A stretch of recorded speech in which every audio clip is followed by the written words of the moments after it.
Yes, yes. And Mr. Steve, I think we will wait for 5 more. We will wait 5 more minutes, and then we will go. Okay. Okay. Hey, Mike, while we're talking, Yes. because you were saying for finances, some people use credit cards, but do a lot of people your age use credit cards? I think depend on your lifestyle. Like me, I am very conservative, so I feel as far as I heard, I feel I scared to touch the credit cards. Yeah. I cannot control it. But some people, if they have a shopping style or eat out style, and their income cannot provide it, and maybe they will run into a credit card. Yes. Yeah. Okay. But it's pretty much available to people if they want a credit card. I just didn't know with your economy and things if people are offered credit cards. I mean, that companies offer credit cards. Yes. And you use a credit card too? Yeah, I use it, but I use it just to charge but I always pay it as soon as the bill comes in. I pay it, so I've never paid any money on interest for credit cards because I haven't used their money, because like you were saying, it's about 25% interest rate. So one of the things we always try to do is not have any where you're having to pay interest to use somebody else's money. Yes. We're always try to avoid that. Yes. But a lot of people do live on credit with their house, their car, their credit cards. They pay a lot to people to borrow money. So Yes. Which is not good. And Mr. Steve Connor, he sent to me an email to ask you a couple questions for his business. And okay, as this morning I talked to you, can I arrange a time with Connor and with sure. The noodle man, and then we Yes. get the group about like 30 minutes, and then you can listen to them and give them counsel. I think they want to listen from you, Mr. Steve. Yes. Yep. You just work a time out that works. I told you the only time I have to leave right at 9:30 to drive to another meeting, but it can be any time, pretty much. You just work what's good for them, and we'll do that. Yes. And Tuấn, Tuấn ơi. Nghe xin chào thầy, xin chào tất cả mọi người, xin chào Thế Anh. Có thể bật camera lên cho mọi người được thấy Tuấn hay không? What are you saying to your brother, Mike? I say Tuấn. I say, are you there? And how are you doing? So. Good morning. And Mr. Steve, I think your class right now is, I think, is like in the old Vietnam. Connor, he is in the north, in the west of Vietnam, and my brother in Hanoi capital. And Nghĩa, she is in the middle. And in the south, but nearly the middle. And I in the Ho Chi Minh City, the center of the south. And Tuấn is in the deep south. Wow, that's great. That's great. That just shows you what Zoom can do. Without Zoom, this wouldn't be possible. So. Yes. Yeah. Tuấn có câu hỏi nào dành cho bác Steve không? Tuần này thì Tuấn không có hỏi nào hết. Tuần qua công việc của Tuấn tốt không? Ở việc thì cũng là tốt lắm, nhưng mà về cái hướng marketing của Tuấn chưa có ổn lắm. Marketing giống như thầy nói là mình tập trung phát triển một cái thương hiệu, Tuấn chưa có làm được. Yes. Mình lấy tên cửa hàng rồi mình cũng chưa có làm luôn cái tên cửa hàng hay là cái bản hiệu cửa hàng, mình chưa có ra được. Mình chưa làm được cái điều đó. Yes. So Tuấn said that he got a problem with the marketing, last week you said about building a brand, and Yes. he didn't know how to read. So right now he didn't have his own name for the Hello. brand, and also Hello. the store. His daughter. Yes. Hello, young girl. She's Hello, shy. Mr. Steve. And hello, Hello, everyone. Janet. Hi, Janet. Dạ. Your daughter looked cute. I just saw your daughter. She looked cute in the background. She looked shy. Yes. Yes. And yes, I think with Tuấn, he just share. So I do hope that I will connect with him too. And if he is ready, we will get 3 men in a group, and then they can post the question. And I think you'll be a great help for the Mr. Steve. Yeah, and Mike, I'll do it the way they can either all 3 come together, or we can do individual. We could actually, if you work out the times, if you want to talk to just them separately, I'm willing to do that too. So they can just talk about their business, but either way is fine. Yes. I will try to group all of them together so that we will save your time. Yes, Mr. Steve. Okay. And yes, I think Leo is here. We have 2 more members, but we just wait for Leo to come up, and then I think we will start, Mr. Steve. Okay. Leo.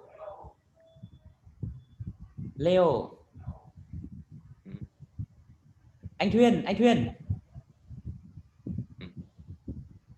Before we go, I think I want to share my picture with Mr. Chí.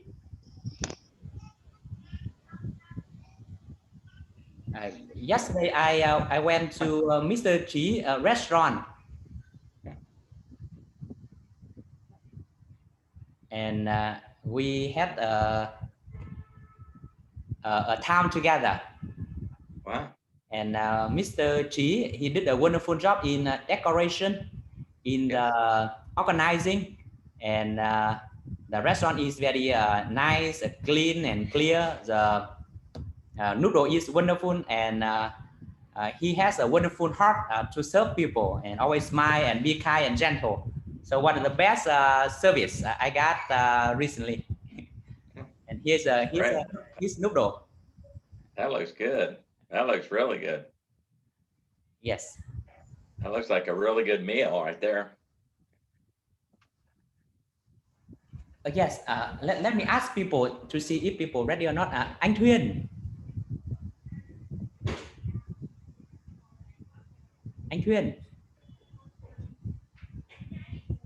Ok, Tuấn, bạn sẵn sàng chưa ạ? Yes. Ok. Anh học rồi. Nghĩa, không biết là Nghĩa sẵn sàng chưa ạ? Dạ rồi ạ. Ok, and Cường ạ. Thank you. And Janet, are you ready? Yes. Okay. So I think chúng ta sẽ bắt đầu chương trình hôm nay. Mình nghĩ là một kỹ năng rất là quan trọng, và bác Steve mình có đọc slide của bác rồi, bác thực hiện rất là chi tiết ấy, nên mình nghĩ rằng là hôm nay sẽ là một bài học rất là hữu ích để chúng ta có thể có một định hướng để kiểm soát một vấn đề vô cùng quan trọng, đó là tài chính và thu nhập của chúng ta.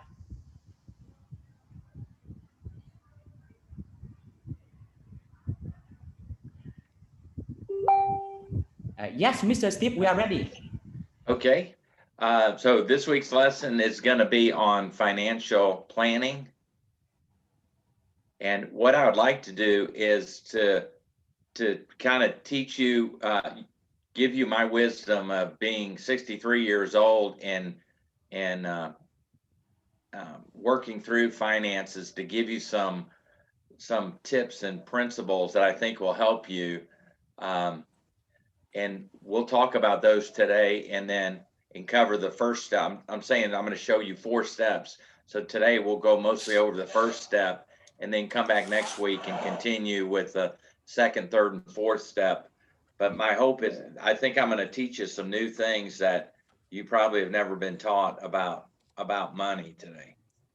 Thì bác Steve ngày hôm nay bác sẽ chia sẻ về những quy tắc quản lý tài chính, và bác năm nay 63 tuổi rồi và bác đã là người trưởng thành từ lúc 20 đến bây giờ là hơn 43 năm rồi. Thì bác sẽ chia sẻ những sự khôn ngoan của bác trong việc bác quản lý tài chính, bác tiết kiệm như thế nào, bác chi tiêu như nào, bác đầu tư như nào, để qua đó chúng ta có thể học và hỏi từ bác. Và các bước của bác sẽ chia sẻ gồm có 4 bước. Thì trong ngày hôm nay thì bác sẽ chia sẻ chúng ta một bước, và sau đó chúng ta sẽ quay trở lại và cùng hoàn thành 3 bước sau vào buổi tiếp theo. Yes, Mr. Steve. So Mike, can you put the first slide up on our presentation? Yes.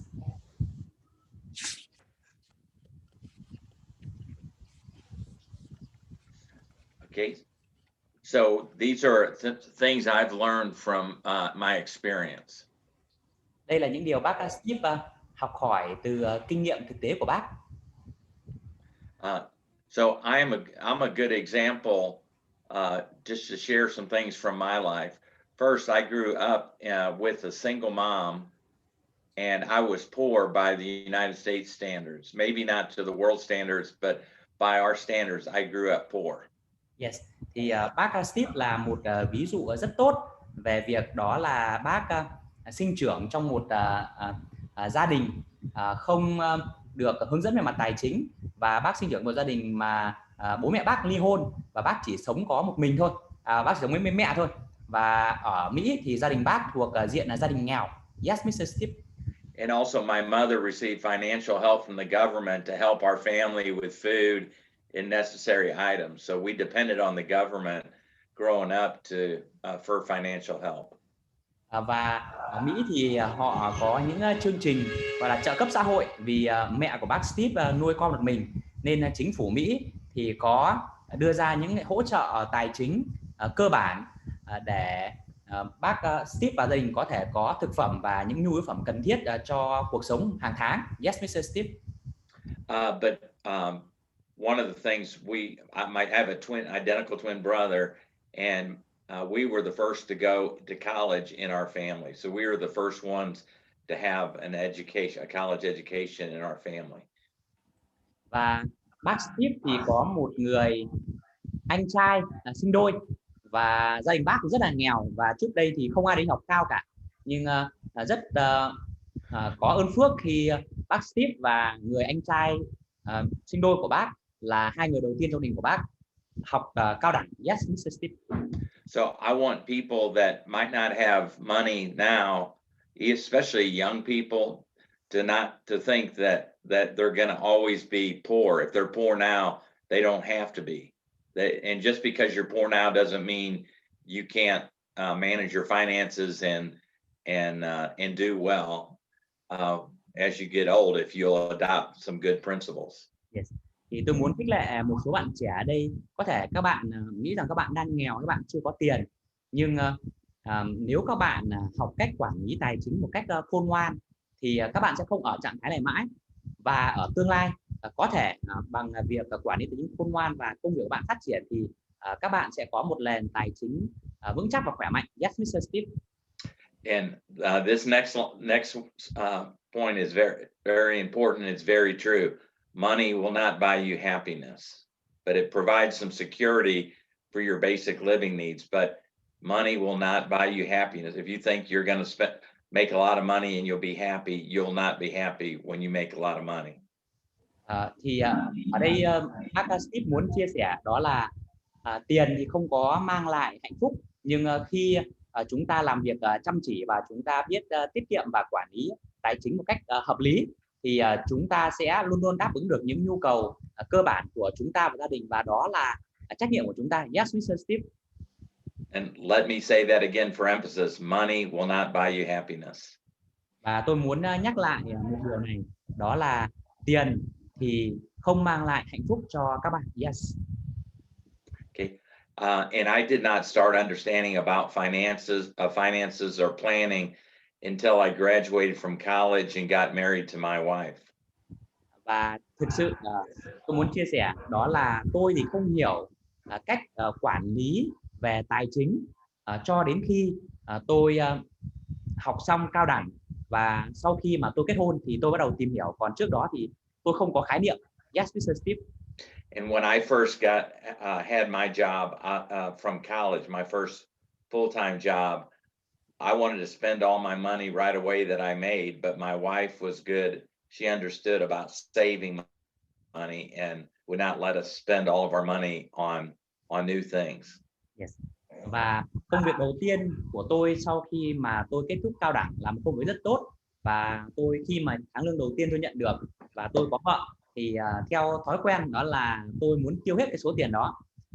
Nhưng vợ tôi là một người được sinh trưởng trong một gia đình được giáo dục về tài chính rất tốt, nên là cô ấy đã đưa ra lời khuyên cho tôi, và tôi đã bắt đầu có ý thức về việc chi tiêu một cách hợp lý và tiết kiệm cho tương lai. Yes, Mr. Steve. So one of the keys to happiness is using the resources or money that God gave you to help other people, not just to spend it all on yourself. Và bác Steve có chia sẻ đó là một trong những bí quyết để trở lên hạnh phúc, đó là sử dụng những cái nguồn tài nguyên mà bạn có thể là thời gian, có thể là tài năng, có thể là tài chính để giúp đỡ những người khác, những người đang trong tình trạng khó khăn hay đang có nhu cầu cấp thiết. Yes, Mr. Steve. So in my life personally, I live a pretty modest life for the income that I've had in my life, but that gives me the opportunity to help other Christians in ministry, to help people like Mercy English, because I don't spend all the money that I make on myself. Yes. Và bác Steve thì bác sống một cuộc sống bác chi tiêu rất là vừa phải và tiết kiệm, nhưng bác làm điều đó không phải để mà tiết kiệm để làm giàu, mà bác làm điều đó để bác có những cái nguồn tài nguyên cần thiết để giúp đỡ những người tín hữu trong Chúa Giêsu, những người mục sư hay những người làm công tác mục vụ. Và như các bạn ở đây thì thực sự là bác Steve là một người hỗ trợ các anh rất là nhiều trong việc chia sẻ và hỗ trợ tài chính cho những dự án dịch sách và những dự án mà câu lạc bộ tiếng Anh cũng như chương trình tiếng Anh Mercy Mix của mình đang thực hiện. Yes, Mr. Steve. Okay, can you go to the next slide, Mike? Yes. Okay. And again, I'm trying to share personal points that I've learned personally. So the first one is, don't wear the Bible even says this in a Bible verse, don't wear yourself out to get rich. So keep a balance between your family time and your work time. Don't spend all your best time in your job and think I'm going to do this to get rich. So the Bible is clear about telling people to watch out, not to wear yourself out to get rich. Yes. Thì câu hỏi bác Steve đặt ra ở slide này đó là chúng ta nên kiểm soát tài chính của ta như thế nào, thì bác đã đưa ra điều đầu tiên đó là đừng cố gắng làm việc mệt nhoài hay là vắt kiệt sức để mà làm giàu, và bác đưa ra một điều đó là hãy có một cuộc sống cân bằng với thời gian bạn làm việc cũng như thời gian bạn dành cho gia đình. Yes, Mr. Steve. One thing that's interesting was for people that spend all their time, like especially men that spend all their time at work and they're real successful and they make a lot of money.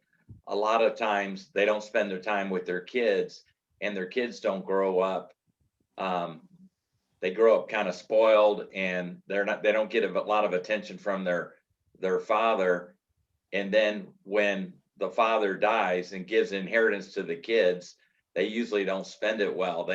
They end up spending their money, and they don't train their kids how to be men. So I don't know if that translates, Mike. But... Yes, I think it is clear to me. Okay. Có nghĩa là ở Mỹ thì bác Steve quan sát, có nghĩa là có rất là nhiều những cái người làm kinh doanh là họ dành hết thời gian cho công việc và họ có thể kiếm được nhiều tiền, nhưng mà họ không bao giờ dành ra cho vợ hay cho con cả, và sau đó thì vợ chồng có những khúc mắc và có thể là ly dị, và những đứa con thì lớn lên mà không có cha, không có sự hướng dẫn của người cha, nhưng mà cha lại làm việc đó là đưa cho những đứa trẻ rất nhiều tiền, và sau đó nó trở thành những đứa bé và những cậu thanh niên rất là quậy phá, và sau đó thì gia đình thì xa cách và cha và con thì không có mối quan hệ với cả nhau, thì bác nói rằng là đó là chúng ta vắt kiệt sức để làm giàu, nhưng mà cuối cùng thì chúng ta nhận ra rằng là những cái điều quan trọng nhất đó là mối quan hệ vợ chồng và mối quan hệ cha con là không được. Và sau đó thì khi mà người cha đó mất đi thì những người con có thể là được thừa hưởng cái gia tài đó, nhưng mà những người con đó không được dạy trở thành một người đàn ông hay một người phụ nữ thực sự như nào cả, nên là họ có thể có tiền nhưng họ cũng không biết kiểm soát như nào cả, và những đồng tiền thừa kế đó có thể là chính là những cái phương tiện để hủy hoại họ. Yes, Mr. Steve. So Mike, tell everybody these next 2 points that I'm going to speak on are very important to understand about finances. Và tiếp theo thì bác Steve sẽ chia sẻ 2 điểm vô cùng quan trọng về quản lý tài chính. Mọi người hãy cùng chú ý lắng nghe. Dạ. Yes. Okay, so the Bible teaches us that God is the owner of everything, and we're only stewards of what He has given us. So we're using God's. If you understand that what we have comes from God and it's His resources, and we're trying to help other people with them and not just ourselves. Yes. Thì có thể phần lớn chúng ta đây là người tin Chúa thì chúng ta đã hiểu khái niệm này. Có một vài bạn chưa tin Chúa thì đây là khái niệm mới. Khái niệm này chúng ta có lòng tin vào, chúng ta biết rằng tất cả mọi điều trên thế giới này đều thuộc về Chúa, và tất cả những điều chúng ta có là đều được Chúa ban.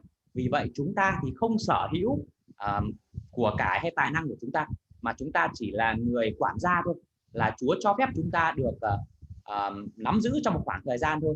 Thì điều quan trọng đó là chúng ta cần làm gì với thời gian, tài năng và tiền và tài chính của chúng ta để chúng ta làm giàu hơn vương quốc của Chúa, và chúng ta trung tín với những gì mà Chúa ban cho chúng ta, chứ không phải là cố gắng nắm giữ nhiều nhất có thể cho bản thân chúng ta. Yes, Mr. Steve. Mike, I'm going to give an example. Who would be somebody that's really kind of rich and famous in Vietnam? What would a person? Can you think of a person that's rich and famous in Vietnam? What name of person? Okay, bây giờ bác Steve có một câu hỏi, đó là các bạn hãy cho tôi biết, nếu một câu hỏi đó là ai là người giàu có và nổi tiếng nhất ở Việt Nam thì cái tên sẽ xuất hiện trong đầu các bạn là ai ạ? Nhật Vượng. Yes, there is a man. His name is Nhật Vượng. Mr. Steve is a real estate tycoon. Okay, so if that man said, Mike, I'm going to give you all my money, and I want you to be the steward of that money. So you go, okay, and he gives you a lot of money. He gives you millions of dollars. And then he says, hey, take my money and go invest it in Vietnam in different things. And then he comes back and he asks you how you're doing with investing his money. And you tell him, I bought a big house. I bought myself a bunch of cars. I go on all these vacations now. Would he think you're a good steward of his resources because you spend it on yourself, or a bad steward? Yes. That's what stewardship is. Yes, let me translate for people. Ok, bây giờ giả sử như là ông Phạm Nhật Vượng, ông có tài sản có thể là 5 tỷ đô la hay bao nhiêu đó theo tính toán. Thì giả sử bây giờ nếu ông ấy gọi một trong các bạn tới và nói rằng đây là 1 tỷ đô la, tôi giao cho anh, và anh hãy sử dụng số tiền này, hãy đầu tư số tiền này một cách hợp lý và làm sao để sinh lời cho tôi đó. Và ông ấy đi xong vào 1 năm ông quay trở lại, thì 1 năm ông quay trở lại thì ông hỏi là thế trong 1 năm qua thì anh đã sử dụng số tiền mà tôi đã ủy thác, tôi đã giao cho anh như nào? Thì bạn nói là tôi dùng cái số tiền đó để mua một ngôi nhà lớn cho bản thân tôi, cho gia đình tôi. Tôi mua rất là nhiều siêu xe, và tôi dành phần lớn thời gian của tôi để đi du lịch bằng tiền của ông. Thì các bạn có nghĩ rằng ông Vượng sẽ nhìn cái người mà ông đã ủy thác số tiền đó là một người trung tín đáng tin cậy không ạ? No, they check their head, they said no. No. So if you were his steward and he came to ask you, how are you doing with my money? And you told him you spent it all on yourself, he would take the rest of the money away from you and tell you you're not a good steward of his resources. It's the same way with God. Yes. Thì các bạn rất nhiều bạn lắc đầu và nói không, Thì cũng như vậy thôi, nếu ông Vượng thấy một người mà ông giao cho nhiều tiền như vậy nhưng mà lại tiêu xài như vậy và không có quản lý tốt tiền như vậy, thì đương nhiên ông sẽ lấy lại số tiền đó, đúng không ạ? Thì Chúa cũng như vậy, có nghĩa là tất cả những cái điều mà chúng ta đang có đó là những điều mà Chúa ban cho chúng ta không sở hữu bất cứ điều gì cả. Chúng ta chỉ là người quản gia cho những tài sản đó trong một khoản nhất định mà thôi, và việc của chúng ta đó là sử dụng số tiền đó để làm lợi cho công việc của Chúa, công việc của chủ chúng ta và chủ của nguồn tài nguyên đó. Yes, Mr. Steve. So in my life, I look for opportunities of knowing that God's given me extra funds. How can I help other people? And I look for people that God puts in my path to help them where I can and when I can. Yes. Và như bác Steve thì bác là người làm việc rất là chăm chỉ và rất nỗ lực và làm rất tốt, và khi bác có được thu nhập thì bác cũng là một người chi tiêu rất hợp lý, và sau đó thì bác luôn luôn cố gắng là tiết kiệm và dành ra những cái khoản, và bác luôn luôn là lắng nghe lời Chúa và quan sát để xem rằng là Chúa đặt để những con người nào hay những mục vụ nào hay những công việc nào có thể làm vinh hiển danh Chúa trên con đường mà bác đi, và sau đó bác sẽ sử dụng những cái nguồn tài nguyên mà bác được Chúa ban cho để hỗ trợ những công tác mục vụ và những người tín hữu trung tín đó. Yes, Mr. Steve.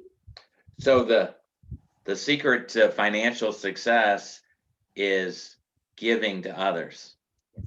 Và bác Steve có chia sẻ bí mật về quản lý tài chính của bác, đó là tiết kiệm một cách hợp lý và sau đó tìm kiếm những cơ hội Chúa đặt để ở trong đôi bàn tay các bạn để giúp đỡ những cái người xứng đáng nhận được sự giúp đỡ, để tạo ra những điều tốt lành và làm vinh hiển danh Chúa. Yes, Mr. Steve. This makes no sense to most people, but it's true. Có thể điều này không có ý nghĩa hay là có vẻ khó hiểu với một vài người, nhưng tôi tin tưởng rằng và những cái điều tôi đọc ở trong Kinh Thánh, điều này là sự thật. Yes, Mr. Steve. So the way it works is God puts things in your hands. Yes. You keep your hands and you help other people. Yes. You help others with your other hand, and the more that you give, you help others. God keeps putting more in your hand, so you always have more. You cannot outgive God, so that's why you'll end up being successful. You can't outgive God. He'll find ways in your business to bless your business, to bring money into your hands, because He knows you'll help other people with it. Yes.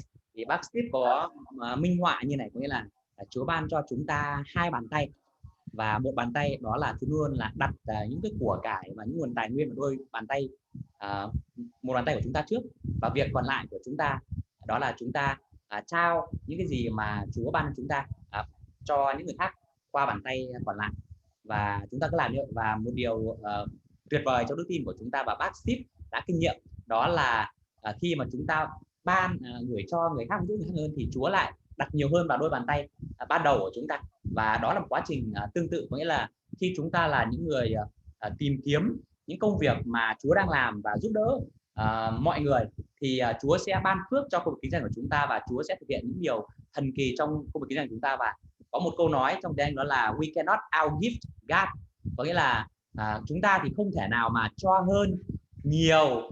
nhiều hơn những cái điều mà Chúa đã để trong bàn tay chúng ta, có nghĩa là chúng ta cứ cho đi thì Chúa sẽ là đấng nắm giữ tất cả và sở hữu tất cả, là sẽ đặt nhiều hơn vào đôi bàn tay vừa cho đi của chúng ta đó. Yes, Mr. Steve.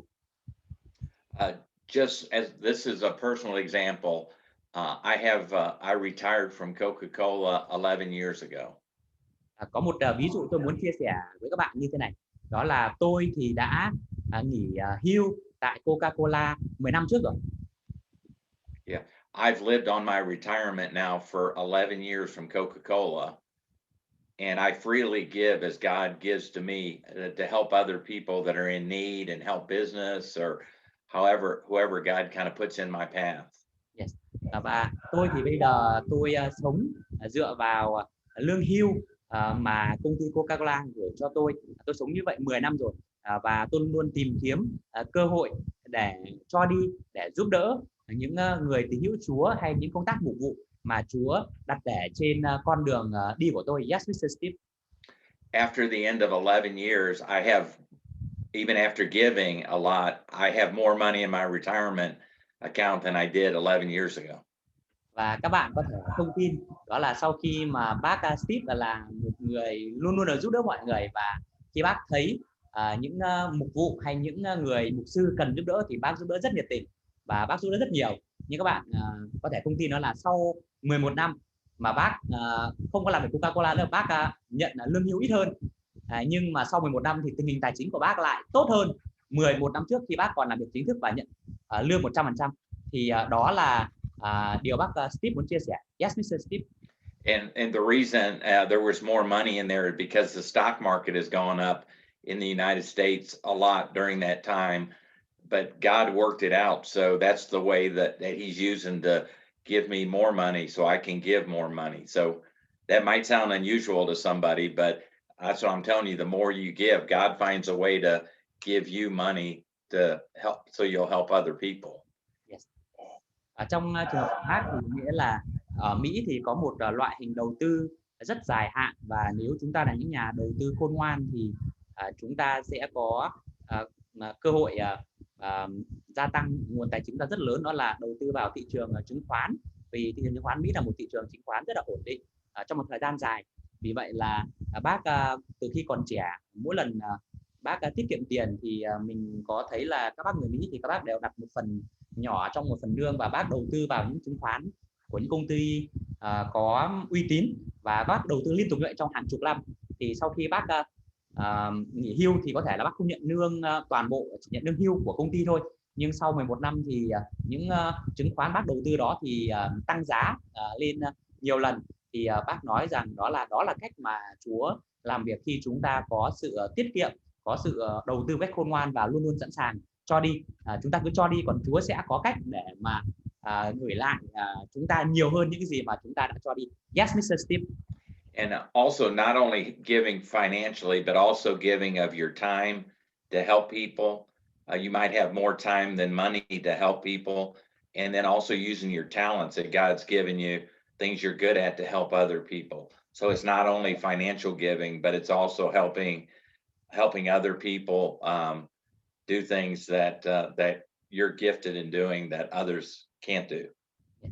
Bác Steve có chia sẻ về từ give trong tiếng Anh, đó là từ cho đi, từ giúp đỡ.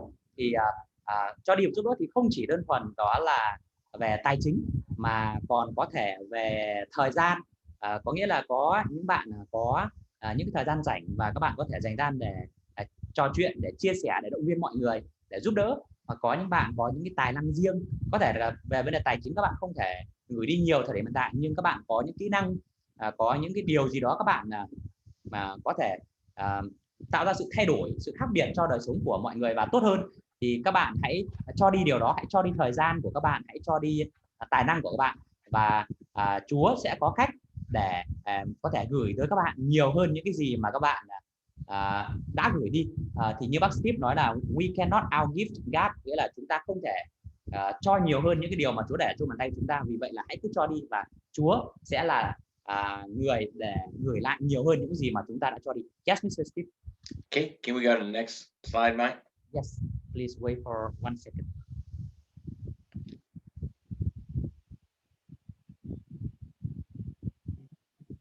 Yes, 1 second. Okay, here. Sure. Oh, wait. Something.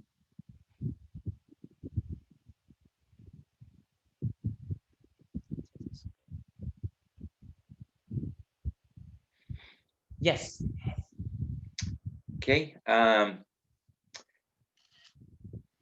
Can you see? Yeah. Yes, I can get. So we need to understand part of how to handle our finances, to really understand in detail how we make money and how we spend our money. So you got to understand how much income you're making, and then what your expenses are, whether it's your personal money or your business money. Thì một điều mà chúng ta như ở đây mình nhớ có bạn Linh là kế toán đúng không ạ? Yes, we have an accountant here, so I just said that. Yeah, that's good. Yeah. Có nghĩa là để có thể kiểm soát tài chính như là một kế toán kiểm soát ấy, thì chúng ta cần phải biết được cái chi tiết, đó là chúng ta kiếm được bao nhiêu tiền và chúng ta kiếm nó như thế nào, và sự đều đặn của nó như thế nào, và chúng ta giám sát cái dòng tiền ra vào như thế nào. Thì để mà kiểm soát thì đầu tiên là chúng ta cần phải có các đề mục, và các đề mục đó thì cần được định lượng. Yes, Mr. Steve. And then we need to have a budget, but also a specific way to track our spending and our saving to really understand where our money's going, because a lot of times you can be spending a lot of money that you're not even really aware of the impact on your total budget. Yes. Và bác Steve có chia sẻ đó là có một cái sự thật, đó là có thể nếu chúng ta làm việc trong công ty thì lương thì chúng ta một tháng nhận một lần thôi, nhưng mà nếu mà chúng ta muốn tiêu thì chúng ta tiêu rất nhiều lần, và khi mà chúng ta không có kiểm soát nó thì có thể là chúng ta sẽ mất kiểm soát luôn. Thì bác có nói đó là khi chúng ta nhận được lương hay là có một nguồn tài chính mà chúng ta biết, thì chúng ta cần phải có một cái ngân sách, xây dựng một ngân sách, và cái ngân sách đó cần hợp lý, và sau đó chúng ta cần xây dựng một hệ thống chi tiết và có thể kiểm soát và có thể kiểm tra được, để chúng ta xem xét xem là cái nguồn tiền của chúng ta, đặc biệt là nguồn tiền ra, là đi đâu và lượng như thế nào. Yes, Mr. Steve. And do not pursue, I call get rich quick ideas that seem too good to be true. If they seem like they're too good to be true, they're probably not true. Yes. So you want to stay away. Somebody says, if you give me some money, I'll make you rich with some ideas. Stay away from those kind of ideas. Yes. Bác có chia sẻ có thể là ở Việt Nam chúng ta gần đây có thấy có rất nhiều loại hình huy động tài chính, hay là cho vay lãi, hay là đầu tư vào các sản phẩm số, hay là rất nhiều điều. Thì bác Steve ở Mỹ thì cũng đã có cái loại hình đó hàng trăm năm rồi. Thì ở Mỹ gọi loại hình đó là get rich quickly, có nghĩa là làm giàu nhanh chóng. Có nghĩa là một ai đó bảo là hãy đưa cho tôi một số tiền và lãi suất sẽ là cao một cách bất thường, trong đó bạn sẽ trở nên giàu có. Thì bác nói rằng là đừng cố gắng theo đuổi những cái đó, và tránh xa nó càng sớm càng tốt. Vì ở Mỹ có một câu nói là too good to be true, có nghĩa là quá tốt để trở thành sự thật. Có nghĩa là những cái gì mà quá tốt để thành sự thật thì thực sự là nó không có thật. Thì có nghĩa là gì? Có nghĩa là chúng ta vào loại hình đó thì một là lừa đảo, hai là có quá nhiều rủi ro ở trong đó. Nên bác nói rằng đặc biệt là chúng ta những người con cái Chúa thì hãy tránh xa nhất loại hình này có thể. Yes, Mr. Steve. All right, can we go to the next page, Mike? So I'm going to share 4 steps on developing a financial plan, and these are real basic. But again, I'm trying to give you, looking back with my experience, real basic ideas. So we'll go over this week and next week. Today we'll just do step 1, and then next week we'll cover step 2, 3, and 4. Yes. Và bây giờ thì bác sẽ chia sẻ 4 bước để có thể xây dựng một kế hoạch tài chính, và bác sẽ đưa ra những cái ví dụ cụ thể. Và trong tuần này thì bác sẽ tập trung vào bước 1 của 4 bước này, và sau đó thì tuần sau thì bác sẽ chia sẻ 3 bước còn lại. Yes, Mr. Steve. So in the United States, I'm going to show you, and it's obviously it's different in Vietnam, but I'm just giving you an idea too. You'll understand a little bit about how things work in our country by when I take you through this. Yes.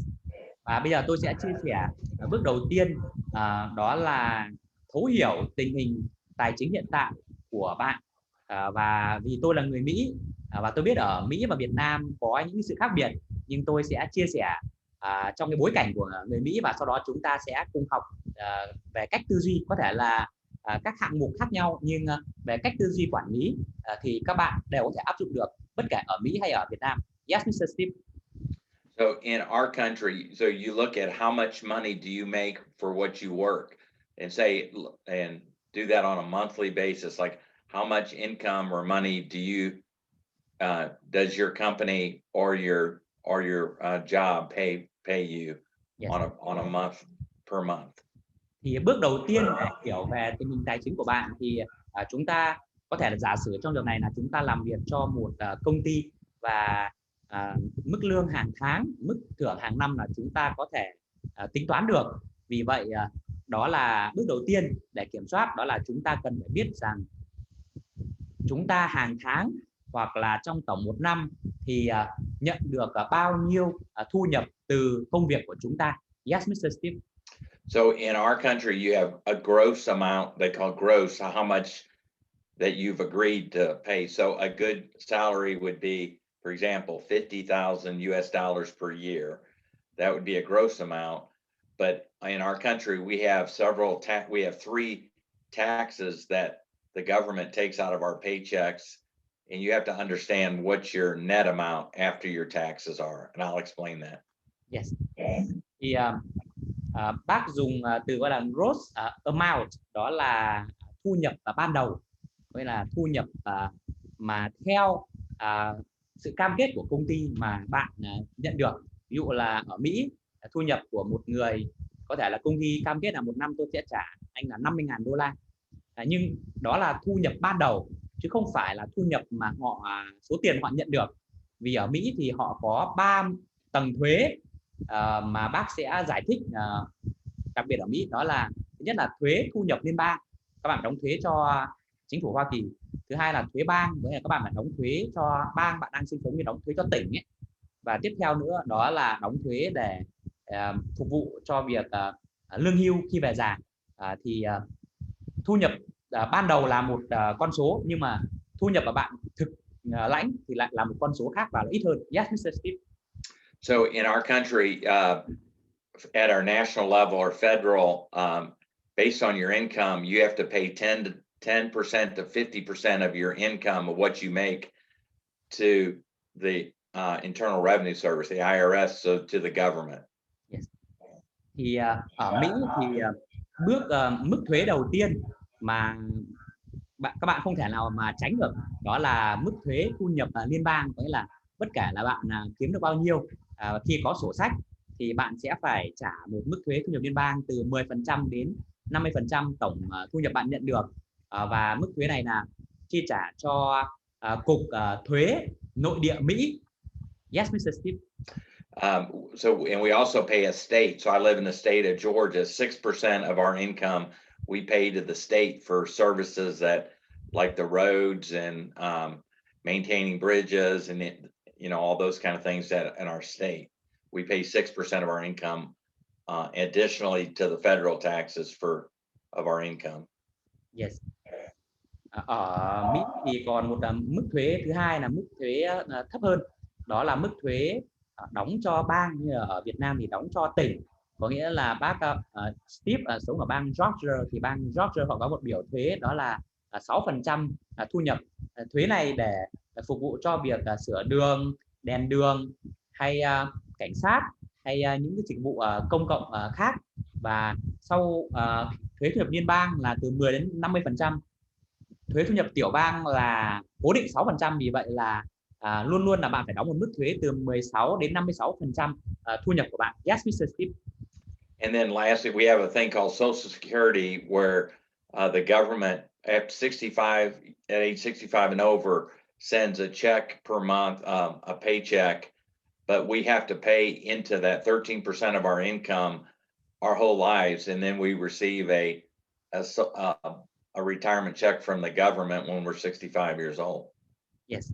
Thì ở Mỹ thì có một chương trình đó là bảo hiểm xã hội, thì cũng như ở Việt Nam ấy, có nghĩa là khi mà chúng ta làm việc thì mỗi một tháng thì công ty sẽ lấy một phần lương của chúng ta và đóng vào quỹ bảo hiểm xã hội đó, và chúng ta sẽ đóng trong cả quãng đời lao động của chúng ta. Thì như ở Mỹ thì khi bác Steve làm việc chẳng hạn thì bác sẽ đóng 13% tổng thu nhập của bác vào quỹ bảo hiểm xã hội này, và khi bác đạt 65 tuổi thì cái quỹ này bắt đầu trả một số tiền lương hưu đều đặn hàng tháng cho đến lúc mà bác về với Chúa. Yes, Mr. Steve. So after taxes, if you say I make $50,000, by the time the government takes out taxes, you only bring home $35,000 that is your budget. So what you make that you plan your financial budget on is that $35,000. Yes.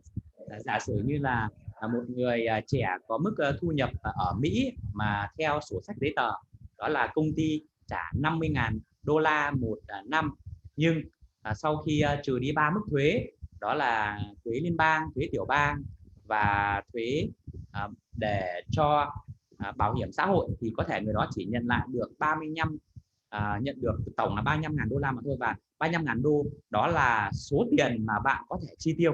Yes, Mr. Steve. So if you're rich in the United States, you can pay up to 50% of your income. You have to give it to the government. Ở Mỹ thì nếu mà bạn là một người rất là giàu thì bạn sẽ có một cái biểu thuế rất là cao, và có thể là bạn sẽ cần phải chi trả mức thuế lên đến 50% thu nhập của bạn. Yes, Mr. Steve. Okay, so the key point is that you have to understand how much income and revenue that you actually bring home into your house or your bank account. That's a very important part of your financial plan. Yes. Và bước đầu tiên này đó là các bạn cần phải biết rõ thu nhập của các bạn hàng tháng và tổng hàng năm, và đó là thu nhập ban đầu, nhưng cần chính xác hơn đó là bao nhiêu mà thu nhập mà bạn mang được về nhà và thu nhập mà bạn có quyền chi tiêu và bạn có quyền sử dụng. Yes, Mr. Steve. And I think the same way with the business, you have to really understand all your sources of income, all the money that's coming into your company. You have to understand what that is and where it's coming from, and keep track of it, just to avoid either. I mean, if you're not keeping track of your finances, somebody in your company could be stealing from you, and you'll never know it, because you really don't keep a detail on the income of what's coming in. So you really do everything you can to understand your income and your revenue that you're bringing in from your company, and make sure there's controls, because if people are dishonest, they can steal money. You won't know. You'll always have problems that you'll not be able to figure out. Yes. Và với những người chủ doanh nghiệp, giả sử như chúng ta có đây đó là anh Chí, thì cái việc chúng ta hiểu rằng chúng ta thu nhập của doanh nghiệp đó một tháng là bao nhiêu, và dòng tiền ra dòng tiền vào như nào, và đó là nhiệm vụ của những người kế toán như Linh là vô cùng quan trọng. Tại vì nếu chúng ta không kiểm soát những vấn đề này thì chúng ta không biết được chúng ta có bao nhiêu tiền và chúng ta có thể chi tiêu như thế nào. Hoặc nếu một nhân viên nào họ không trung thực chẳng hạn, thì họ có lấy trộm tiền của công ty thì chúng ta cũng không thể nào biết được. Nên vì vậy khi chúng ta có các con số và chúng ta kiểm soát tốt thì chúng ta có thể ra quyết định tốt hơn về tài chính. Yes, Mr. Steve. Yeah, go to the next page. Okay. Then the second part is you understand your income, and then you got to understand your expenses and really keep track in specific categories. So you got to set up different categories of where you're spending money, and understand how much money you're actually spending by month in these categories. Yes. Và sau khi các bạn đã có được con số về thu nhập hàng tháng thực lĩnh của các bạn, thì bây giờ là bước thứ hai, đó là bạn bắt đầu tìm hiểu và kiểm soát chi tiêu của các bạn. Có nghĩa là nếu các bạn có thể chi tiết từng khoản mục ra, có nghĩa là có thể là thuê nhà là bao nhiêu, và cho các nhu cầu cơ bản về ăn về uống là bao nhiêu, về xe cộ là bao nhiêu, và điện thoại là bao nhiêu, thì chúng ta cần có một những con số cho từng hạng mục quan trọng đó. Yes, Mr. Steve. So first you look at, I call it fixed costs. So these are fixed costs, or costs that you're going to have no matter how much money you make. Or it's things like your rent or your house payment, the cost to maintain your scooter. If you have you're paying for your scooter, the gas for your scooter, utilities, the food that you have at home, your telephone, internet. Those are all fixed costs where there's bills that coming in that you have to pay no matter how much income that you make. You really have to understand how much are you spending on these major items. Yes. Hạng mục đầu tiên mà bác Steve sử dụng đó là những chi phí cố định. Những chi phí cố định này có nghĩa là những chi phí mà bạn luôn luôn phải chi tiêu. Giả sử đó là nếu bạn nào đang thuê nhà thì hàng tháng các bạn phải trả tiền thuê nhà, đúng không ạ? Hoặc là những bạn nào đã mua nhà và đang trả dần chẳng hạn, thì mỗi tháng là bạn cần phải trả một số tiền nhất định, đúng không ạ? Và với bạn nào đi xe máy thì đương nhiên là chúng ta cần đổ xăng, và hơn nữa là thay dầu, hoặc chúng ta cần có một khoản cố định để cho những thực phẩm và nước uống chúng ta sử dụng ở nhà, và chúng ta sử dụng điện thoại và sử dụng internet. Thì tất cả những cái đó là chúng ta chi trả hàng tháng, thì đó được gọi là những chi phí cố định mà chúng ta cần liệt kê và biết được con số mà chúng ta sử dụng. Yes, Mr. Steve. So let me give you two examples of people that I've helped with financial. And so one lady, we looked at, she could never make her ends meet. She always never had enough money at the end of the month. So we looked at a budget, all of her expenses, and what we found is all of her fixed costs, her rent, her cost for her car, everything was good. But where she spent a lot of her money was on getting her hair done, getting her nails done, things it really cost a lot of money. And then she spent a lot on gifts for her nieces and nephews. So she would never make her budget because she spent in those two areas, but everything else was good. Yes.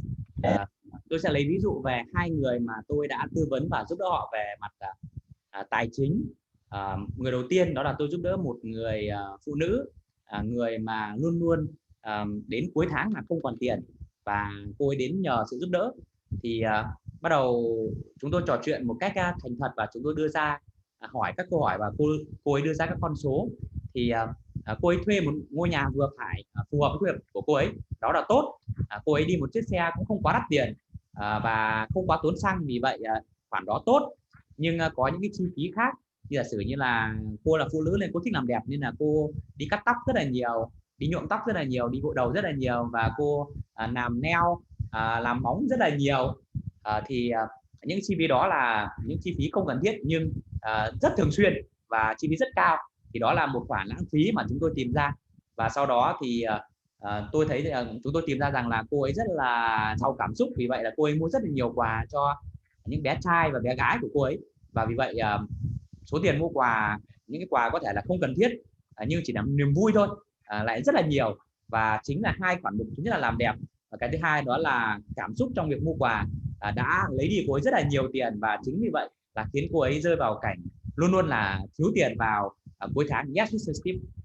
But until she started to track how much she was spending on gifts and for her hair, she didn't realize how much of her budget that she was spending on things that she could control, she could make decisions on. But it by doing her budget, it helped build the awareness of where her money was going. She could not figure out what the problem was until we got to the facts and identified the problem. Yes. Thì chỉ khi cô ấy ngồi xuống và cô ấy chính tay ghi ra và chính tay cộng các khoản lại, và cô ấy thấy rằng là cô ấy đã chi tiêu rất là nhiều cho những khoản mục có thể cô ấy thích nhưng không cần thiết, như là làm đẹp hay là mua quà tặng cho cháu trai và cháu gái. Thì tự cô ấy thấy rằng đó là giải pháp duy nhất, đó là cô cần phải tiết kiệm chi tiêu trong những khoản mục có thể cô ấy thích nhưng không cần thiết đó, và cô ấy cần kiểm soát lại chi tiêu của chính cô ấy. Yes, Mr. Steve. And the second example was a man who, again, he could not make enough money. So, but his bills were real high. So when we looked at his budget, he was spending about $800 a month on his car between gas and his car payment. Yes.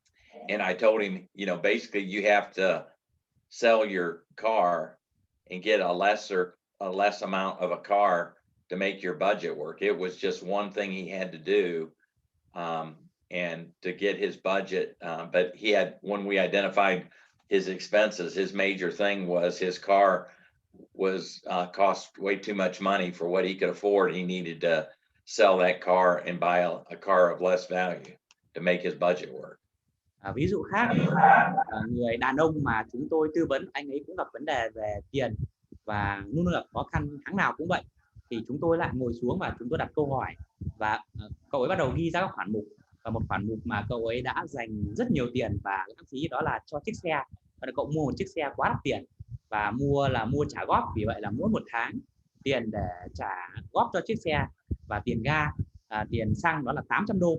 Và tự cậu biết rằng đó là giải pháp tốt nhất, đó là cậu phải bán chiếc xe mới đó đi để lấy tiền để trả bớt cái khoản nợ đó đi, và sau đó là mua một chiếc xe rẻ hơn và đỡ tốn xăng hơn, và qua đó thì cậu có thể tiết kiệm được một khoản, và cái khoản đó chính là khoản thâm hụt mà cậu ấy đã có hàng tháng. Yes, Mr. Steve. But in both cases, it's interesting until we got them to write down, that really track how much money they made and how much they were spending. They could not identify the problem or the reason that they were losing money every month and they couldn't make their bills until they actually did what I'm asking you to do. Bác có một điều rất là thú vị, đó là trong hai trường hợp này thì giải pháp rất là đơn giản, có nghĩa là đơn thuần là cắt giảm chi tiêu mà thôi. Nhưng họ sẽ không thể ra quyết định đó khi họ không nhìn được những con số cụ thể và họ không có ngồi xuống để họ phân tích rằng là có những khoản mục rất lãng phí mà họ đã tiêu xài trong khoảng thời gian rất dài. Yes, Mr. Steve. Mike, can you put up the presentation again? I'm gonna. Yes. I have. I think I'm gonna jump to that. I'm just gonna. There's a page with. Okay. All right. So let's look at the managed expenses. So here's a good situation where, and again, this is in U.S. dollars. So, but this person, they made $3,000 per month in U.S. money. They've looked at their monthly expenses. They make they're $2,500. So they have an extra $500 per month. So then the question is, it's like you have an extra $500 a month. How are you gonna spend that so that you have extra? So some of the options could be which I would highly recommend, is save as much as you can in a bank. Save as much of that $500 as you can. You could give to other people. You can plan a vacation.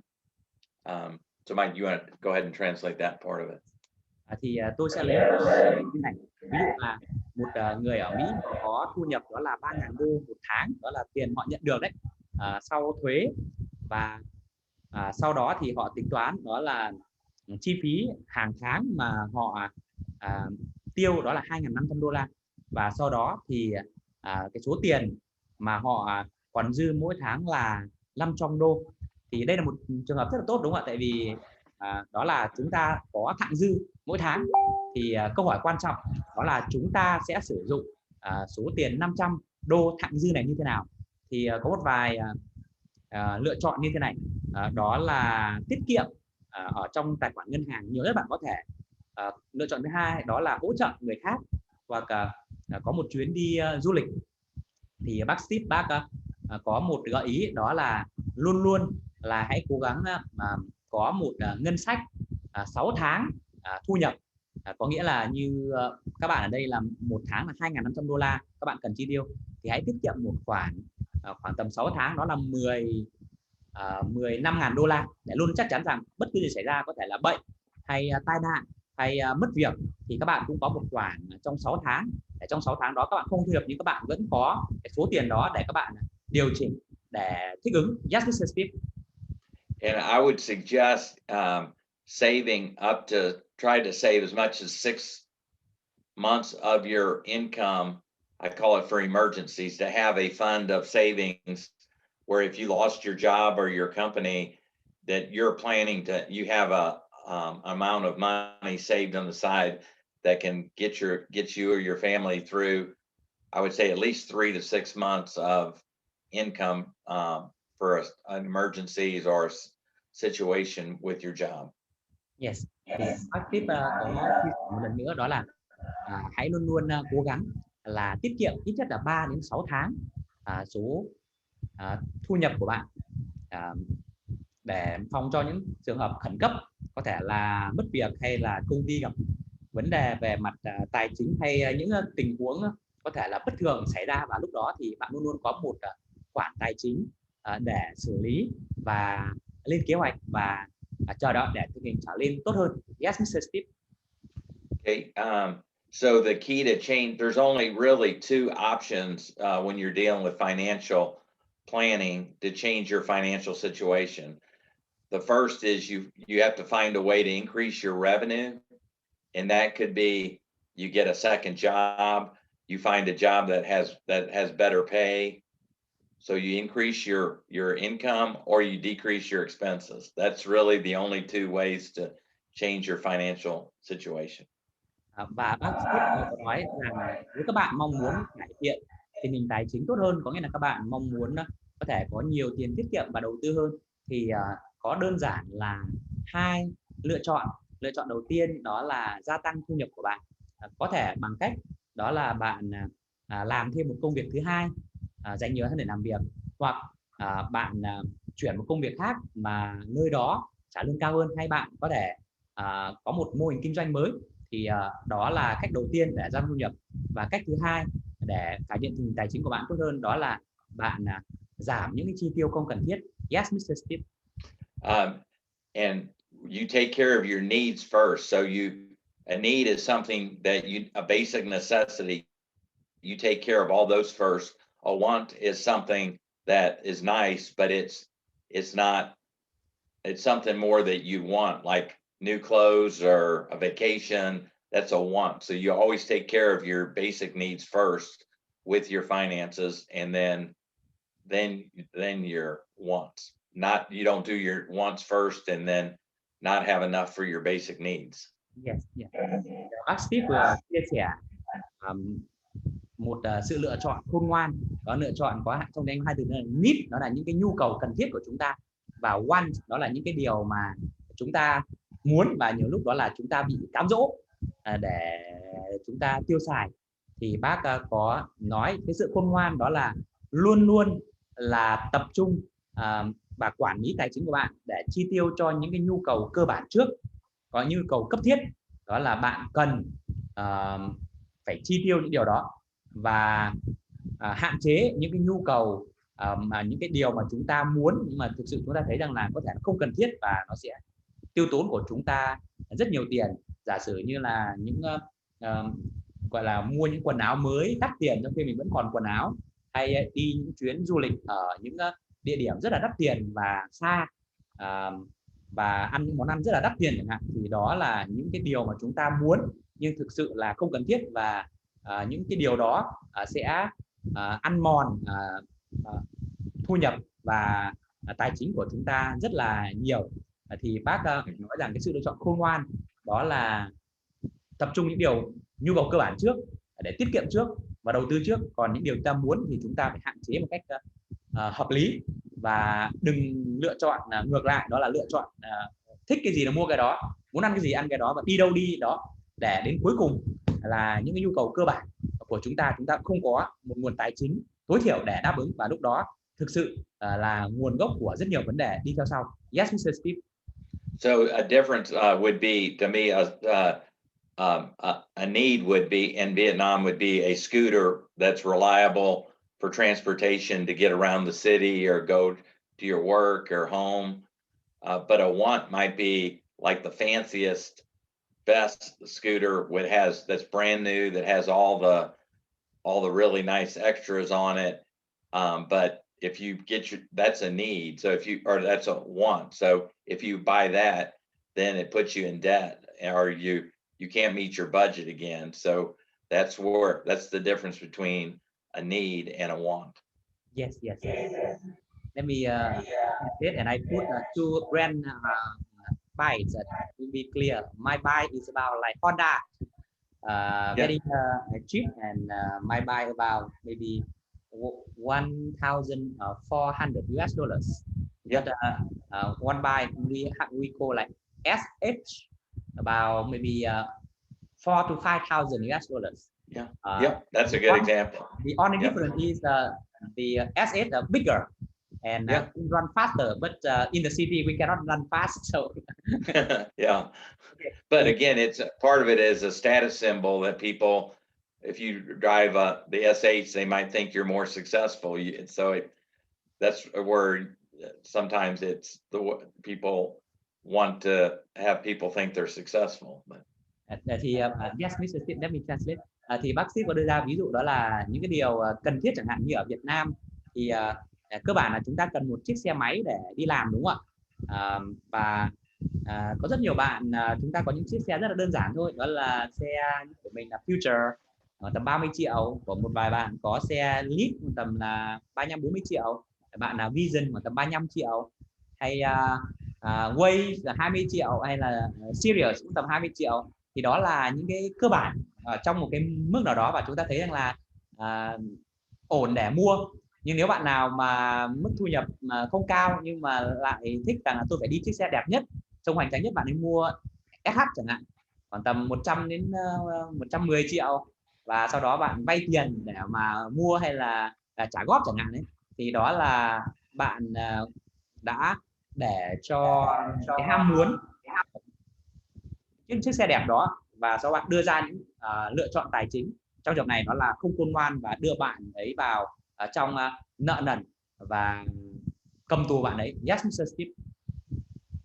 okay, can you go to the next one, Mike? Go to the next page.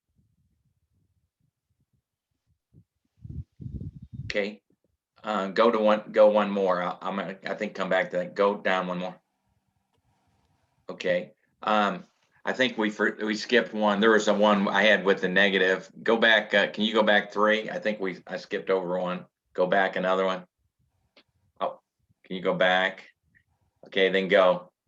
All right. So This one, right? no, let's go down a couple more. Now keep going. Go back. Okay, so that's good. The other example I gave is if your amount is negative. So I'm going to show you example of some of the things you can do. Might go down one more and then I'll come back to the business one. Okay. So here's an example in the United States, and I'd like to see just kind of get your ideas. And I'll tell you how I'd look at it if I'm talking to somebody about finances. So this person, they make $3,000 per month in gross income. Yes. Bác Steve, bây giờ bác sẽ chia sẻ một ví dụ ở Mỹ, và sau đó có những con số cụ thể để chúng ta cùng tư duy. Đầu tiên đó là người này có mức thu nhập trên sổ sách đó là $3.000 một tháng, đó là bao gồm cả thuế. Yes, Mr. Steve. So, but after you take out taxes that I talked about, their net income that they bring home is $2,400 a month.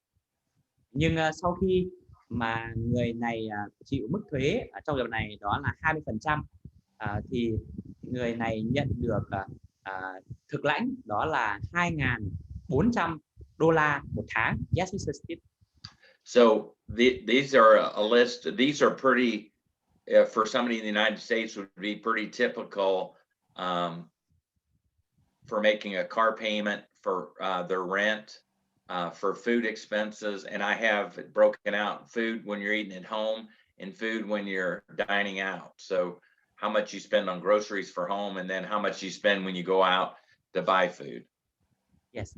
Và ở Mỹ thì tôi có chia ra các khoản mục này và rất là phổ biến, đó là có các khoản mục về thuê nhà, khoản mục đó là trả góp xe hơi hàng tháng, và tiền bảo hiểm xe hơi hàng tháng, và thực phẩm tôi chia thành 2, đó là thực phẩm chúng ta ăn ở nhà, và thực phẩm là chúng ta ra ngoài ăn, và entertainment có nghĩa là xem phim hay là nghe nhạc, và các khoản mục về cước điện thoại và internet. Yes, Mr. Steve. So when we had somebody do this budget, now they couldn't understand why they never had enough money in the bank at the end of the month. So they did this, and they saw that their total, what they spend each month, is $2,800, and they only make $2,400. So they're short on versus their budget $400 every month. Yes. Và như bạn có thể thấy ở đây thì bác Steve có đưa ra giả sử người này là kiếm được 2.400 đô la thực lãnh, nhưng người này chi tiêu cho tiền nhà là 1.200 đô, cho xe hơi là 600 đô, cho thức ăn ở nhà là 400 đô, cho thức ăn mà ăn bên ngoài 200 đô, cho giải trí là 200 đô, và cho điện thoại và internet là 200 đô. Vì vậy người này tổng một tháng chi tiêu là 2.800 đô, nhưng người này thu nhập chỉ có là 2.400 thôi. Vì vậy là mỗi tháng người này là vượt quá chi tiêu, đó là 400 đô. Yes, Mr. Steve. So my question to everybody is, what kind of things do you think what would you tell that person to look at when you're looking at these different items? What kind of advice could you give them so they can make their budget and try to find the $400 that they're spending? What kind of advice would you give? Yes. Và bác Steve có một câu hỏi cho các bạn, đó là nếu các bạn nhìn vào bảng này thì các bạn thấy rằng là một tháng người này là luôn luôn là thiếu 400 đô, có thể đi vay hoặc dùng thẻ tín dụng gì đó. Thì các bạn nếu người muốn giải quyết vấn đề thì nhìn vào những khoản mục chi tiêu này và số tiền trong mỗi khoản mục chi tiêu này, thì các bạn có đưa ra lời khuyên nào để người này có thể không cần phải vay tiền nữa mà chỉ đơn thuần là hạn chế chi tiêu ở một số khoản mục, và qua đó có thể có một ngân sách cân bằng được hay không ạ? Không biết các bạn nào có ý kiến không ạ? Lady first. Any thoughts? Các bạn nào có ý kiến không ạ? Linh là kế toán, nếu mà Linh có ý kiến thì xin mời Linh chia sẻ. Yes, we have an accountant here, so I think yes, we love to hear from Linh. Yes. That's one thing. This person's a single person. They could marry an accountant. That would help them make their budget. Linh. Dạ, thì như thầy nói là nếu như mình cái này thì mình một là mình tăng thu nhập, hai thì mình giảm chi phí, thì em thấy mấy cái chi phí này mình có thể giảm bớt một phần, ví dụ như giải trí rồi á, những cái mà mình cần thiết, thực phẩm hay là thuê nhà thì những cái đó là nó cố định rồi. Ví dụ như thực phẩm mà ăn ngoài này thì mình cũng có thể mình ăn ở nhà, mình tiết kiệm, mình hạn chế đi ra ngoài ăn, hoặc là về phần giải trí thì mình cũng có thể giảm xuống được. Yes, thank you, Linh. So you said she saw that maybe something not necessary like entertainment, $200 US per month, and dining out. Yes, we can decrease that expenses. Yes. Okay, that's great. That's great. Anything else anybody sees? Các bạn nào có ý kiến nào khác không ạ? Các bạn nào có phương án khác không ạ? Em được. Okay, xin mời Connor. So we have two accountants here. I'm learning auditing. Okay, Cường nói để anh cũng dịch cho các bạn. Nghĩa là Cường thì cũng là kế toán, nhưng có thể ở một ngành khác, đó là kiểm toán viên. Yes, mời Cường. Cái đầu tiên em có thể thấy là có thể thuê một cái nhà bé hơn, chi phí thuê nhà có thể tốn khoảng 600 đô một tháng thôi. Yes. So the first thing he saw and his solution is this man can move to the smaller house with less expensive rent. Yes. Go ahead. Yeah. You can either the other way you per month. Yeah. Go ahead, Connor. The second, car payment insurance. So I think with 600 per month, maybe he bought a luxury car. So buy a normal car like Toyota or not Tesla. Yes. Yes. Yes. Food expense home, so stay the same. Food expense dining out, maybe he should reduce. Yes. Yeah. Reduce, but not get out it, because he want to to spend maybe 1,000 per month, 100 per month to invite a wiser man. Yes. Yeah, that's So, exactly. so I think it can save but reduce entertainment. So forget cell phone or an internet. I think it stays the same. So he saved for more $1,000, and every month he spend more $600 per month. Great. That's perfect. Well, again, based on what I said before, there's the two things you could do.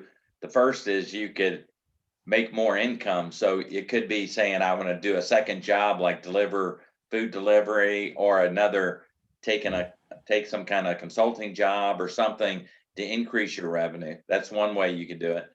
But the other way is the examples that you guys are saying. The first thing I would do, the easiest thing would be to get a roommate. You know, at 12, if you've got an apartment for $1,200 a month, just a lot of people in the United States, they like to live by themselves. But I know that in Vietnam, it's not as, but somebody might be young and they're paying $1,200. All they have to do is get a roommate, and that would pay half the rent. That's $600 additional. Yes. Thì phương án của Cường có chia sẻ đó là người này thu nhập có 2.400 đô. Cứ giả sử như là một người thu nhập 10 triệu ở Việt Nam đi, đúng không ạ? Nhưng mà người này trả 1/2 cho thuê nhà, nghĩa là thuê một nhà 5 triệu, đúng không? Thì chúng ta thấy rằng cái tỷ lệ là không hợp lý, đúng không ạ? Thì có nghĩa là Cường đưa ra phương án là người này chỉ nên thuê một ngôi nhà khoảng tầm 2,5 triệu thôi, thì đó là tiết kiệm được 2,5 triệu rồi. Và người này thu nhập 10 triệu nhưng mà một tháng chi tiêu cho xe máy, xe là 2,5 triệu, cũng cao quá. Thì có thể là trả góp gì đó, thì có thể là bán xe đi để mà trả bớt cái phần lãi ngân hàng đi, sau đó thì mua cái xe nhỏ hơn. Thì Cường có đưa ra phương án đó, và Cường nói rằng là những cái khoản mục như là ăn bên ngoài thì bây giờ đang là có thể là 2 triệu một tháng chẳng hạn, thì bây giờ là 1 triệu một tháng, bây giờ giảm xuống còn 500.000 thôi. Và giải trí thì nếu mà có thể quên nó luôn đi, tại vì đang nợ mà, thì tốt. Thì đó là Cường là một người rất là kỷ luật trong vấn đề tài chính. Thì bác Steve bác nói rằng là nếu mà nhìn vào cái này thì đúng là số tiền thuê nhà 1/2 thu nhập này là quá cao, vì vậy là cần phải giảm xuống. Thì như Cường là một phương án đó là chuyển sang một phòng nhỏ hơn. Thì ở Mỹ thì có thể một phương án khác đó là tìm một người khác để vào cùng ở, và sau đó là chia sẻ cái tiền phòng này, thì vẫn giữ cái ngôi nhà đó, nhưng bạn chỉ cần trả là 600 đô mà thôi. Yes, Mr. Steve. And then the other big one would be the car payment. If you're they call it leasing. You rent a car, lease a car at $600 a month for 3 years. You would actually be paying over $20,000 for using that car for 3 years, as opposed to taking $3,000 and having a good functional car, just like we were talking about scooters. So you spend $20,000 over 3 years, or you just spend $3,000. That would free up a lot. A wise decision would free up a lot of money in your budget that you could help other people with. Yes. Thì bác Steve đưa ra con số 600 đô la tiền xe một tháng này, thì nghĩa là ở Mỹ có những cái dịch vụ như này, gọi là rất nhiều dịch vụ. Vậy dịch vụ có thể là bạn không đủ tiền để mua xe đẹp, nhưng bạn muốn có xe đẹp, bạn có dịch vụ luôn, đó là thuê xe. Nghĩa là thuê xe là 600 đô một tháng đó, và bạn có xe rất đẹp luôn, và bạn có thể lái xe đi cùng bạn gái hay là đi chơi bạn bè, và mỗi tháng bạn trả 600 đô. Thì 600 đô đồng nghĩa việc là một năm là bạn trả 7.200 đô, và trong 3 năm là bạn trả khoảng tầm là 21.600 đô, thì tương đương là một chiếc xe rất là mới bên Mỹ rồi. Thì bác nói là nếu mà như vậy thì gọi là chúng ta lại phải kỷ luật, không phải là chúng ta muốn một xe đẹp nữa, mà quay trở lại đó là chúng ta cần một chiếc xe để đi thôi. Thì lúc đó thì thay vì cái việc là 21.000 đô la trả trong 3 năm để có chiếc xe để thể hiện, nhưng sau đó mình cũng phải trả chiếc xe không phải của mình, thì hãy mua một chiếc xe khoảng tầm 3.000 đô thôi, đúng không? Bên Mỹ 3.000 đô xe cũ là đi được rồi, đúng không? Bạn không phải nợ lần, và một tháng có thể bạn chỉ chi tiêu 100 đến 200 đô tiền xăng thôi. Thì đó là chia sẻ bác Steve. Yes, Mr. Steve. So in my life, in my wife's, I've been married 40 years. and we've always did our budget below our means. So we can save money. We live a balanced life. We save money. We help a lot of people. But again, we live comfortable. We live in a nice house and a nice car, but our cars are used. Our house is paid off about 20 years ago. So we have no debt for our house.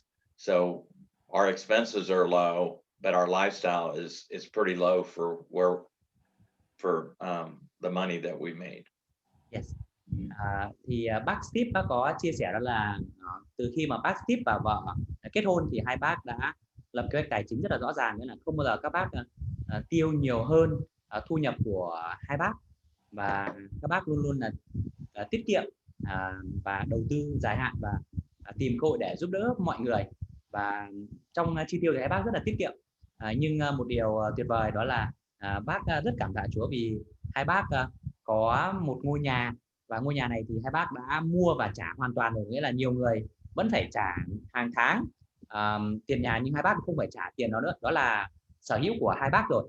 Và hai bác thì lái những chiếc xe cũ đã được sử dụng, và xe rất là đẹp và rất là mới, và hai bác sống thì rất là giản đơn thôi, nhưng hai bác có tất cả những gì các bác cần, và hai bác cảm tạ Chúa cho việc đó, và hai bác vẫn có dư dật để cho đi và giúp đỡ. Và trong dịp này thì bác Steve giúp đỡ mình rất là nhiều về mặt tài chính cho dự án Mercy English, và có nghĩa là hai bác hiện nay thì hai bác sống có thể là hai bác có thể thu nhập 10 chẳng hạn, thì hai bác chỉ có chi tiêu 2-3 thôi. Hai bác sống rất là thấp so với khả năng của hai bác, nhưng hai bác luôn luôn cảm thấy thoải mái và thỏa lòng. Và hơn nữa hai bác cảm tạ Chúa vì hai bác có nhiều những cái nguồn tài nguyên để mà cho đi và giúp đỡ. Yes, Mr. Steve. So next week, what we'll do is cover steps 2, 3, and 4, and then also we'll talk a lot more about businesses, but the business finances. But again, it's the same principles. You really have to understand the income you have, the revenue coming into your company, and then what your expenses are, so you understand how much money you're making to make good business decisions. If you don't know those things, it's really hard to make good decisions on money when you're really not sure what your expenses are and how much money's coming in. So it's the same principles that I've shared today. Yes. Và tuần tới thì chúng ta sẽ học ở bước thứ 2, bước thứ 3, bước thứ 4. Tuần này chúng ta cũng như là chúng ta học về lập cái kinh doanh tuần trước, đúng không ạ? Đó là bước đầu tiên đó là đánh giá tình hình hiện tại. Thì tuần này chúng ta đã đánh giá tình hình hiện tại rồi. Tuần sau sẽ là lên kế hoạch, và tuần sau chúng ta sẽ nhấn mạnh nhiều hơn về việc lên kế hoạch tài chính ở trong kinh doanh, và sẽ rất là có ích cho những người đang làm chủ kinh doanh như anh Chí và Tuấn, và như bản thân mình đang thực hiện dự án Mercy English thì cũng sẽ rất hữu ích. Và bác tin rằng là khi chúng ta có những con số một cách cụ thể và chúng ta có những cách tư duy khôn ngoan thì chúng ta sẽ ra đến quyết định tài chính khôn ngoan và bền vững. Yes, Mr. Steve. Mike, I've got 7 more minutes, so I'd like any comments or questions. I have to stop at 9:30 to drive somebody to another meeting, but we've got about, I think, six or 7 minutes to answer any questions or comments. Yes. Yeah, we will do very quick about in 5 minutes, and then we let you go. We don't want you to be late. Ok, mọi người, không biết là mọi người có hiểu được những điều bác Steve chia sẻ ngày hôm nay không ạ? Linh. Yes. Bài học rất tốt. Cảm ơn bác sĩ. Yeah.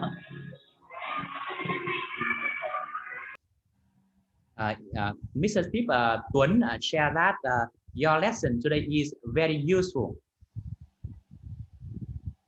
Yeah, well, Mike, the other thing, if you're married, it really helps you to get on the same page with your wife or your husband on how you use your finances.